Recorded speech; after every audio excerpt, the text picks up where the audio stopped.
Olá, hoje vamos falar sobre baixa demanda e sobrevivência de negócios. Para isso, eu convidei aqui, já obrigada por ter aceito o convite, o doutor em comunicação social, Renato Vieira. Ele também é especialista em marketing, consultor empresarial e professor universitário.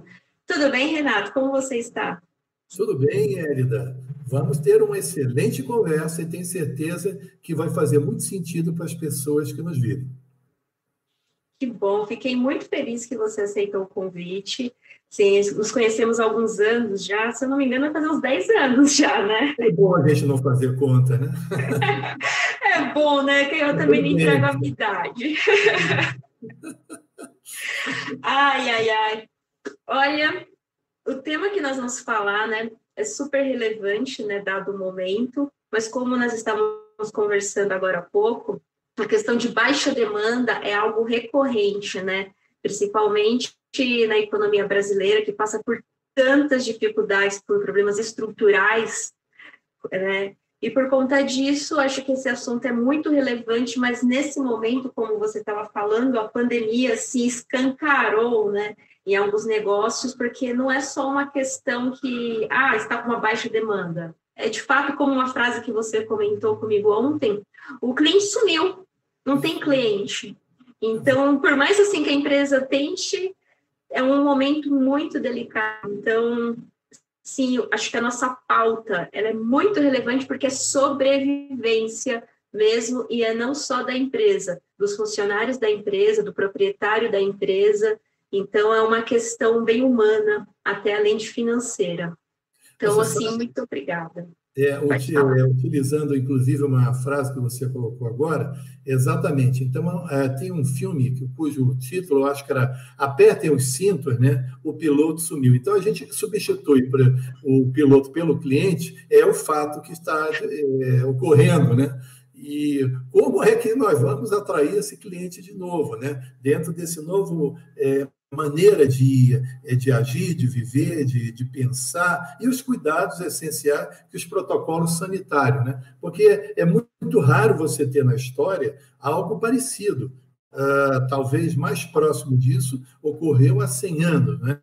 Com um efeito dramático, né? Sobre a economia e sobre a vida das pessoas, dizimando, né, realmente populações. Então, é algo realmente que vai ter como experiência humana, como experiência econômica, como experiência social e como experiência mercadológica, porque como o comportamento do consumidor está diretamente ligado ao comportamento humano, a questão da sobrevivência se torna realmente essencial. Mas também o ser humano tem as suas válvulas de escape, e é isso que nós vamos abordar daqui a pouco. Perfeito. A grande pergunta que nós vamos responder, então, será o quê, né? É o que a empresa pode fazer para sobreviver ao momento de baixa demanda. E vamos focar mais na parte do marketing, então, que é a sua especialidade, né? Então, vamos por esse caminho. Então, estruturamos em alguns blocos, né, para um melhor entendimento das pessoas. O primeiro bloco vai ser o bloco econômico, que eu vou explicar um pouco de oferta e demanda, né?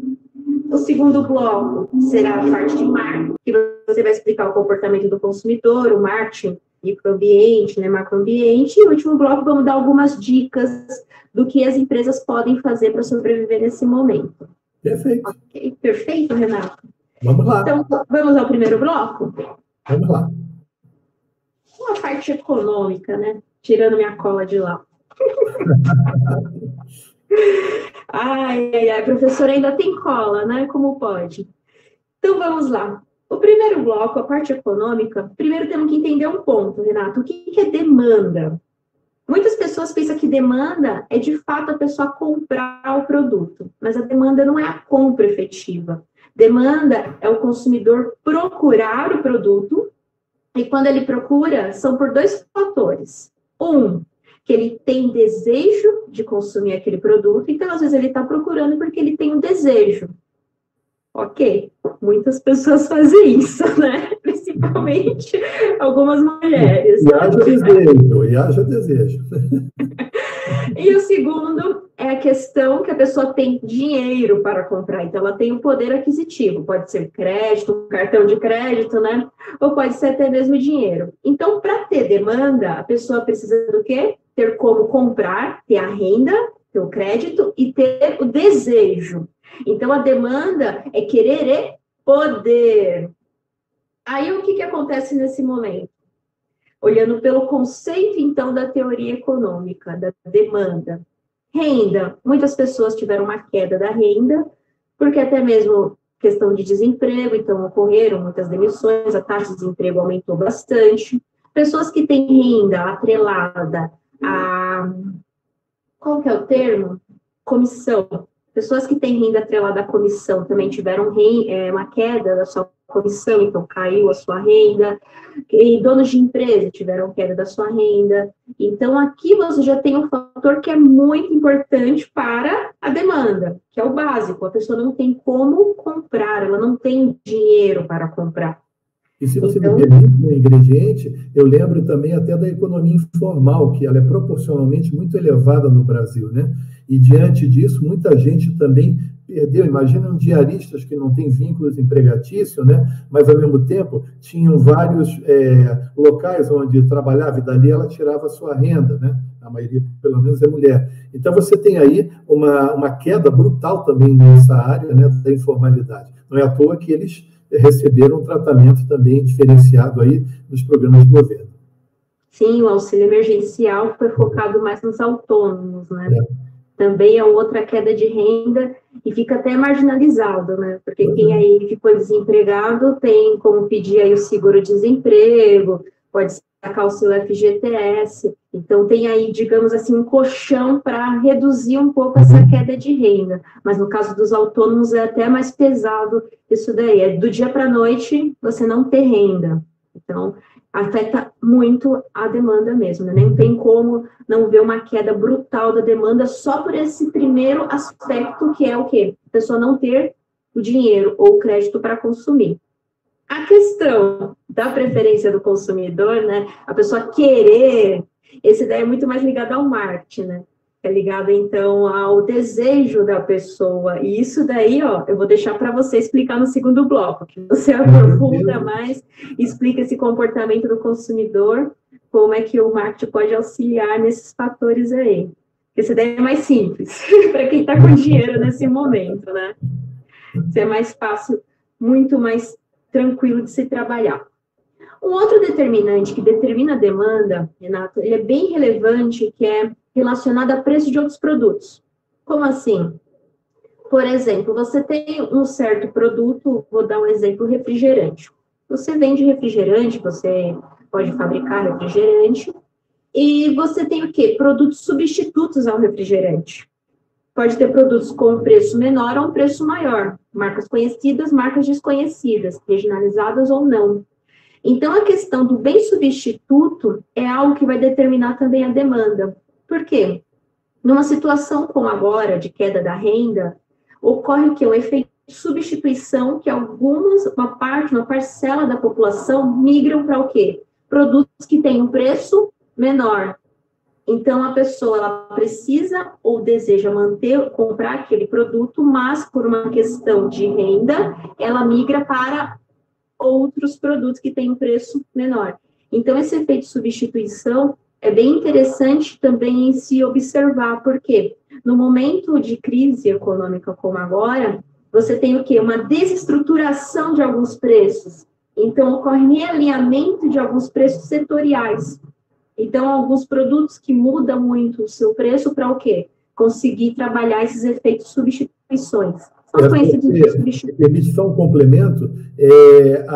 Eu vi outro dia um estudo, né, da Associação Brasileira de Varejo, principalmente no chamado atacarejo, né, que atende parte, quer dizer, com atacado, principalmente para pequenos comércios, e também atende famílias, pessoas físicas, né, e que houve um crescimento assim brutal. E dentro das lojas, além dos preços praticados, normalmente são entre 20% e 30% mais baratos, né, porque você tem um padrão de serviço, evidentemente, mais simples, não exige lojas luxuosas, etc., Mas, ao mesmo tempo, houve uma migração muito grande para produtos mais baratos. Então, marcas que não tinham, vamos dizer, uma presença muito forte, elas já estão ocupando um lugar bastante razoável nos carrinhos da família, né?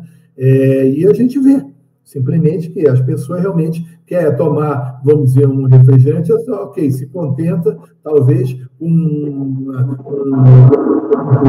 talvez pela metade do preço, de uma marca talvez não tão conhecida, mas ela termina preenchendo aquele espaço, até que ela volte àquele produto ou aquela marca preferencial.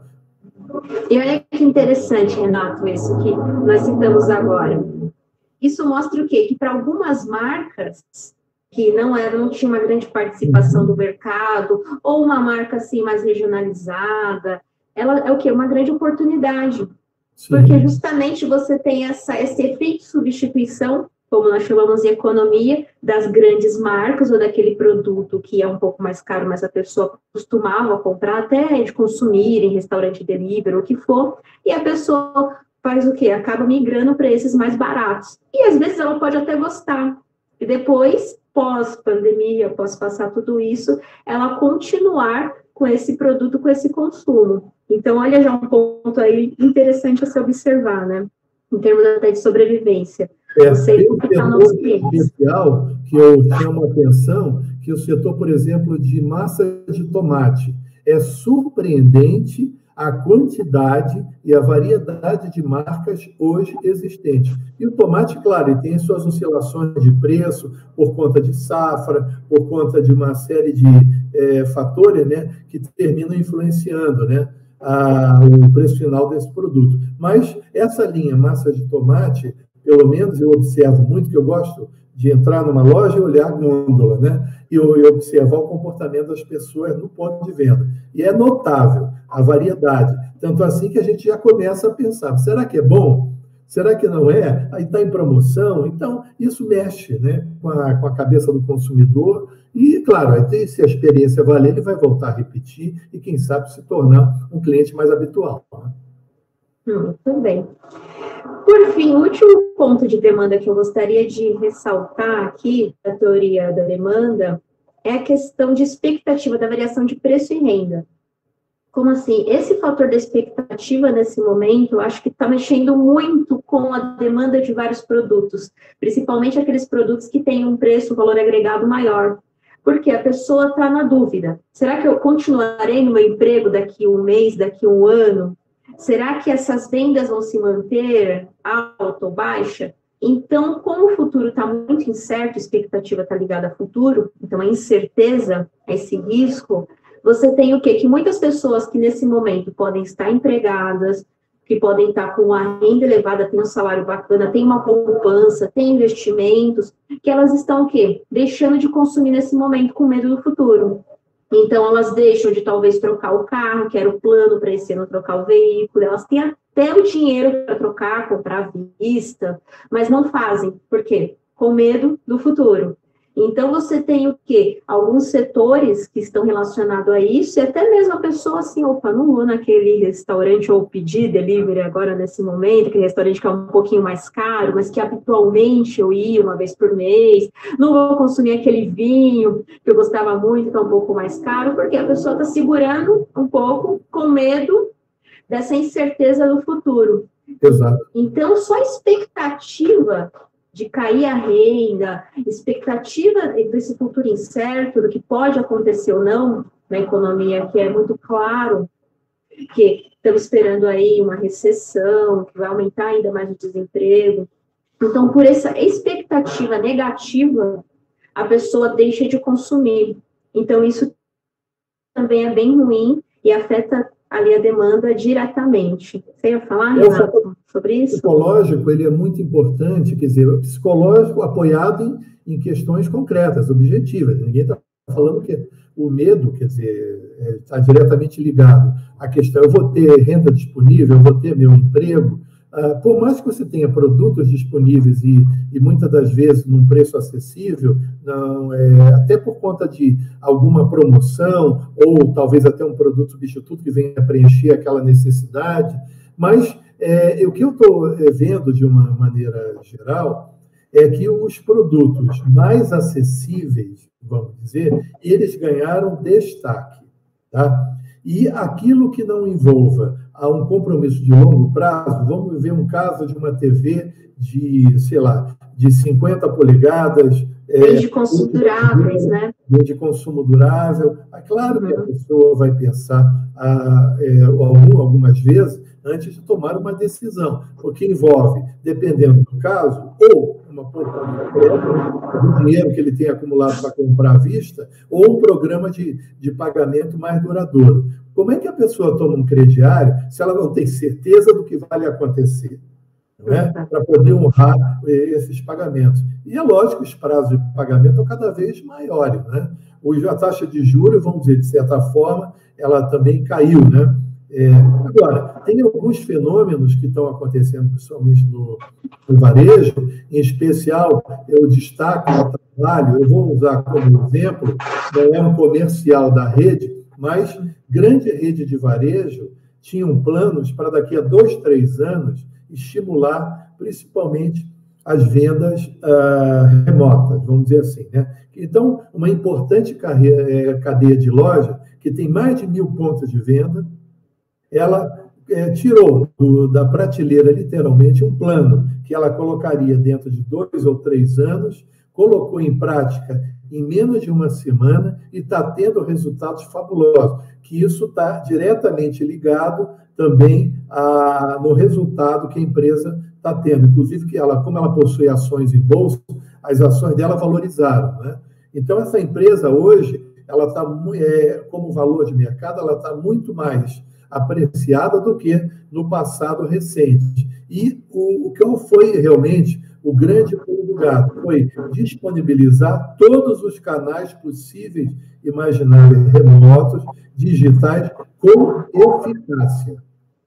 Esse é um ponto que eu sempre destaco, porque a questão da entrega vai estar linkada também com vamos dizer, a confiança, né? E se a pessoa já está desconfiada do seu futuro, agora, ela vai ter também desconfiança em relação àquilo que ela está comprando, que aquilo não vai ser entregue de uma forma indesejável, o produto está quebrado, não haverá troca. Tudo isso é muito importante. Todos aqueles que já tinham comércios ligados já com entrega remota, até mesmo canais digitais, tiveram problema. Eu tive um exemplo pessoal, recentemente um caso de uma empresa também de vinhos, tá? Onde eu já comprava com uma certa frequência e que teve problema de entrega em 2 pedidos que foram feitos com uma semana apenas de distância. Isso que significa o quê? Aumentou a demanda e a estrutura não aguentou. Então, a minha percepção muda também. Por que eu estava comprando vinho? Porque eu estou ficando mais em casa. Então, você tem muitos itens para casa, tem gente renovando, comprando panela, comprando alguns equipamentos para justamente poder equipar melhor a casa, porque está cozinhando. Reformando. O setor de construção vai muito bem, obrigado. Não é? Então, tudo isso começa também a mudar, né, nesse cenário. Bacana. Disso que você falou, eu lembrei de outra teoria econômica que está na pauta, que é o que o dinheiro, nesse momento, reduziu a velocidade de circulação do dinheiro na economia global, né? Não só aqui no Brasil, por conta do isolamento social.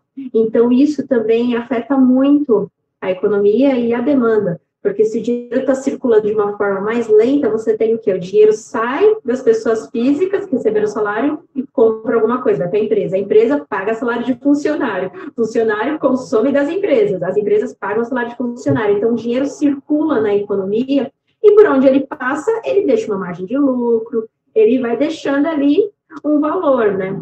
Então, com essa redução da demanda, das vendas, você tem o quê? Que o dinheiro circula com uma velocidade menor. E isso daí vai o quê? Vai reduzindo, então, o lucro em todos os setores de uma forma, assim, linear, digamos, né? Ela não chega a ser exponencial, porque, como você disse, tem setores que, nesse momento, tiveram fortes crescimentos, como a construção, serviços de entrega, tiveram um crescimento, assim, muito bom. Né? Supermercados, por exemplo, vão muito mal. Supermercados, produtos de higiene, produtos de limpeza, né? Cuidados pessoais. Então, tiveram, assim, vinhos, assim, vários conhecidos mesmo que eu converso, assim, o que você está fazendo agora? Tomando vinho quase todo dia, e comendo um queijinho. Tem que ter alguma coisa, né? Tem que ter alguma coisa para fazer, não é? Teve até esses dias uma amiga minha que ela falou assim, eu vi uma live de charuto, agora eu quero experimentar charuto. Vocês só de vinho. Então, são setores aí que você começa a ver que tiveram um crescimento ali, né? Muito bom. O último ponto econômico, Renato, que eu gostaria de colocar aqui, é relacionado a custos, porque é um determinante da oferta, e a oferta nós estamos falando do quê? Quando a gente fala da questão econômica, uma coisa muito importante, que eu lembro que eu até conversei com os meus alunos esses tempos atrás, que assim, lógico, estamos observando o quê? Uma queda da demanda, mas também tem alguns setores que teve uma queda da oferta. O que é a oferta? Oferta é a produção, o oferecimento dos produtos. Então, você tem setores que pararam de produzir. Pode ser uma fábrica, um local que não pôde, os seus funcionários não puderam ir para a empresa. Pode ser uma questão de uma empresa mesmo que também foi fechada. Então, parou a produção, parou essa oferta desse produto. Então, tem que se observar isso, que para você ter um equilíbrio no país, na economia, a oferta tem que ser igual à demanda.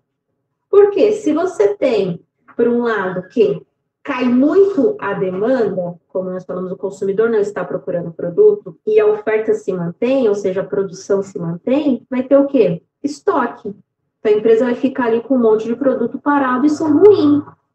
E, por outro lado, aquela empresa que não pôde produzir nesse momento, então, assim, parou mesmo as atividades da empresa, por uma questão até de lei, parou, você tem o quê? Que a oferta caiu, a produção caiu, mas as pessoas às vezes querem, precisam comprar esse produto, pode ser medicamentos, supermercados, como foi. Então, você tem o quê? Uma demanda acima da oferta. E quando a demanda está acima da oferta, gera pressão no quê? No preço, para o preço desse produto subir. Foi o que aconteceu com o álcool em gel, de certa forma, né? Que absurdo, né? Você, no começo, saía procurando álcool em gel por aí, se lembra que era um preço pequenininho, R$20. Máscara, no começo, também foi uma coisa absurda. Vamos falando em marcas aqui, o Isoform, que eu sempre usei aqui em casa, sempre comprei, e assim, eu não encontrava mais em lugar nenhum. Eu falei, nossa, descobri o Isoform, as pessoas agora. Então, você observa que alguns produtos, por uma questão que teve um aumento na demanda, a oferta, ou porque é uma questão estrutural, a empresa não pôde produzir, pode ser, ou ela vinha já na sua capacidade máxima produtiva, e vemos isso uma questão até estrutural, que o Brasil não tinha alguns setores para atender a demanda, né? E alguns produtos, como vimos, né, caso de respiradores, era só na China que tinha alguém fabricando. Aí você fala, poxa, nenhum país do mundo é capaz de produzir respiradores? Não, só a China. E até máscara, né? Algumas também, estamos importando máscaras da China, tem que esperar. Então, isso mostra 2 pontos. A desestrutura da indústria nacional brasileira, e não só brasileira, também de outros países, que não tinha essa tecnologia ou não tem como atender aumentos fortes em demanda, e, por outro lado, até a questão toda do isolamento, que algumas empresas mesmo tiveram sua atividade, assim, suspensa, e isso afeta também a economia. E então, isso daí... o terceiro elemento também é a questão da não produção local. Aí você cria um problema geopolítico, né? No sentido de que você falou dos respiradores, mas nós também tínhamos problema em relação às máscaras cirúrgicas, não é? Porque a China sempre produziu muito e barato, agora concentrou lá. E ela própria tem uma demanda imensa, né? Interna. E até por uma questão de hábito, né? Os asiáticos, em geral, eles utilizam máscara com muito mais frequência. A poluição é maior também, né? A poluição, exato. Os cuidados. No Japão, por exemplo, é muito comum a pessoa gripada utilizar uma máscara já no seu dia a dia. Então, culturalmente, Agora, o produto não estava disponível na proporção que o mundo exigia. Isso faz com que a gente tenha que repensar também, do ponto de vista geopolítico, se alguma dessas indústrias não mereceria uma atenção maior, um incentivo, não é? A questão, por exemplo, do álcool, nós somos o maior produtor de açúcar de cana, né? Por tabela também da própria cana, do mundo. A gente consegue ter 2 safras. Então, isso é fantástico. Só que você já tinha um compromisso de exportação muito intenso. Resultado, mercado internacional pagando o que fosse para ter o produto. Nós ficamos sem. Então, você tem decisões de governo que mexem com a questão macropolítica, né? E também geopolítica, de olhar para setores que são estratégicos, principalmente para atender situações de saúde. Vamos colocar, por exemplo, na pauta, em breve, a questão da vacina. Sim. Ela era importante. Hoje, eu diria que é dramática, não é? Então, nós vamos ter que desenvolver a toque de caixa e apoiado numa tecnologia já desenvolvida há muito tempo. Nós temos uma longa tradição nesse setor, e com pesquisadores, gente de muito bom nível, né? E é claro que os governos, tanto central quanto dos estados, estão correndo atrás dessa, vamos dizer, dessa infraestrutura para poder dotar, né, o mercado brasileiro daquilo que é elementar para a saúde pública, né? Lembrando que não é apenas coronavírus, nós temos sarampo, nós temos tifo, nós temos... Outro dia, havia a questão aí um rapaz foi picado por uma cobra, tiveram que importar o soro de uma outra região para poder aplicar, porque não estava disponível. Então, coisa dessa natureza acontece num país continental e que tem essas disfunções produtivas, né? Bem bacana, é isso mesmo. Por fim, para finalizar a parte econômica, eu gostaria de falar de um pouquinho de custo. Porque quando a gente fala em produção, nós estamos falando o quê? O primeiro ponto para qualquer empresa é verificar o custo. Então, nesse momento, para ser bem claro para qualquer pessoa que é empresário, que produz, que tem um comércio, que é autônomo mesmo, ele observa o quê? Como eu vou reduzir custos? Então, já uma grande resposta aí para a questão da sobrevivência das empresas é o quê? Reduzir custos. Quais custos? Todos que puder, que não afete a sua produção. Custos fixos não vai ter como reduzir. Então, essa é a maior dificuldade inicialmente, né? Assim, mas eu vi, e assim, está amplamente divulgado aí em noticiários, que questão do aluguel, você tem muitas pessoas que estão renegociando. Então, o aluguel é um custo fixo, você paga 2 mil, 15 mil naquele ponto, mas estão renegociando. Conta de luz e água, você vai conseguir ter uma redução aí marginal, para não estar utilizando tanto. Pacotes de telefonia, de internet, pelo contrário, agora aumentou a demanda, então isso daí você não vai conseguir reduzir aí, pelo contrário, se o seu funcionário está em home office, muito provavelmente algumas empresas começaram a pagar, então elas tiveram aumento de custo nesse ponto, então o funcionário não está na empresa, você tem uma redução ali na conta de água, você tem uma redução na conta de luz, mas por outro lado você teve um aumento do custo para contratar um pacote de internet para o seu funcionário conseguir trabalhar ali de uma forma eficiente da residência dele, né? Eu acredito também, Ébida, nesse aspecto, que entra também até como um composto do próprio produto. Eu vi uma chamada de uma instituição de ensino que, dentro do pacote que estava sendo vendido lá dos cursos, né, embutia também uma determinada quantidade de acessos à internet, porque como o ensino, ele provavelmente vai vai entrar no semipresencial, né, por conta das circunstâncias atuais, eu acredito até futuras, então, muitos alunos não tinham acesso de forma adequada. Resultado, o produto que estava sendo vendido pela instituição de ensino, ou seja, cursos, não estava sendo totalmente satisfatório, porque faltava esse componente, que é justamente o acesso à internet. Não, bem bacana isso que você falou, que no semestre anterior, né, eu estava dando aulas remotas, eu também sou aluna, estou no 3º ano de Direito.